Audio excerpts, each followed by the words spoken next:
नमस्कार दोस्तों, मैं अधिवक्ता दीपरंजन कुमार विधि ज्ञान चैनल में आपका स्वागत करता हूं। अक्सर आप सबका सवाल मुझसे पूछा जाता है कि किसी व्यक्ति ने आपका जमीन जोर जबरदस्ती से कब्जा करना चाहता है या कब्जा कर चुका है या बिक्री करने का धमकी देता है या बेदखल करने का धमकी देता है या कर दिया है, तत्काल में क्या करना चाहिए।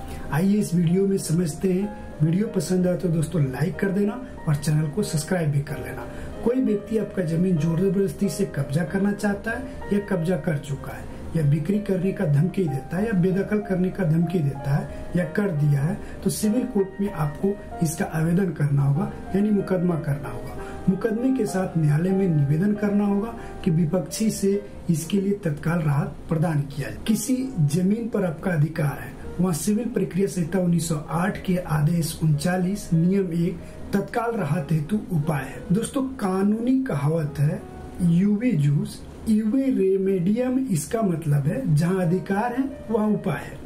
आइए देखते हैं आदेश 39 नियम 1 क्या कहा। फिर सुप्रीम कोर्ट के आदेश भी देखेंगे। Order 39 rule 1 case in which temporary injunction में बी ग्रांटेड, यानी वे दशा है जिसमें अस्थायी निषेधाज्ञा दिया जा सकता है।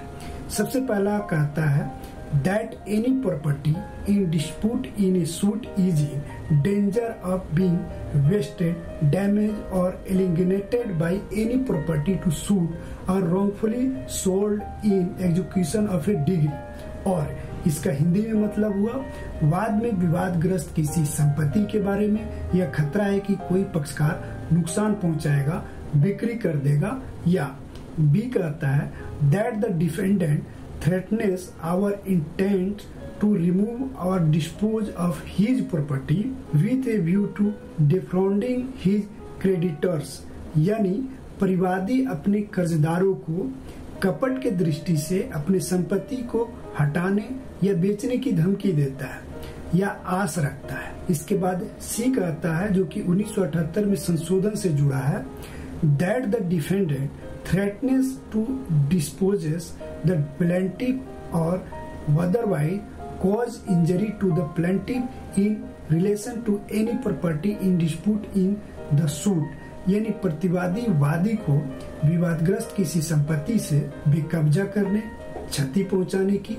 धमकी देता है। That court may be order granted a temporary injunction to restrain such act or make such other order for the purpose of staying and preventing the wasting, damaging, allegation, sale, removal or disposition of the property or disposition of the plaintiff or otherwise causing injury to the plaintiff in relation to any property in dispute in the suit as the court think fit until the disposal of the suit or until further orders। इसका हिंदी में मतलब हुआ, वहाँ न्यायालय ऐसे कार्यों को अवरुद्ध करने के लिए आदेश द्वारा अस्थायी निषेधाज्ञा दे सकेगा ताकि संपत्ति को नुकसान पहुंचाने, विक्रय करने, हटाए जाने या वादी को विवादग्रस्त संपत्ति से बेकब्जा अन्यथा नुकसान पहुंचाने से रोका जा सके। तत्काल राहत के लिए पक्षकार को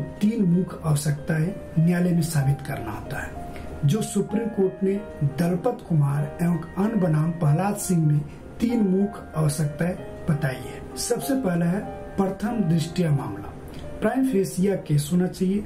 दूसरा अपूर्णीय क्षति यानी इम्प्रेविबल लॉस होना चाहिए। तीसरा सुविधा का संतुलन होना चाहिए, बैलेंस ऑफ कन्वीनियंस होना चाहिए। आइए इसको हम डिटेल से समझ लेते हैं। सबसे पहला प्रथम दृष्टया मामला में कहता है कि प्राइम फेसिया केस क्या होता है। तो हर एक मुकदमे में गंभीर रूप से विवादग्रस्त प्रश्न शामिल होते। उन प्रश्नों में तथ्यवादी या प्रतिवादी के लिए राहत के लिए हकदार होते, इसलिए तत्काल राहत के लिए न्यायालय को विवादग्रस्त प्रश्न को सही तरीके से न्यायालय को बताना होगा। दूसरा है अपूर्णीय क्षति यानी इनरिपेबल लॉस के बारे में जो कहता है, मुकदमे में किसी व्यक्ति के कानूनी अधिकार स्थापित होने से पहले अपूर्णीय क्षति हो जाती है तो यह गंभीर अन्याय होगा। इसलिए न्यायालय के समक्ष नुकसान अपूर्णीय क्षति को बहस के माध्यम से बताना हो। तीसरा है सुविधा का संतुलन, बैलेंस ऑफ कन्वेंस। तो कोर्ट को मामले की तुलना करने की आवश्यकता होती है। निषेधाज्ञा रोके रखने से होने वाले हानि असुविधा को देखना होगा न्यायालय को। तो ये तीनों जो आवश्यक तथ्य जो है ये देखने के बाद किसी भी मुकदमे में जो तत्काल किसी व्यक्ति को राहत चाहिए, कोर्ट उसे तत्काल राहत देगी। दोस्तों वीडियो पसंद आए तो लाइक कर दीजिए, चैनल को सब्सक्राइब कर लीजिए। अगर आपको मुझसे बात करना है तो व्हाट्सएप पे आप बुकिंग करके मुझसे बात कर सकते हैं। बहुत बहुत धन्यवाद, थैंक यू।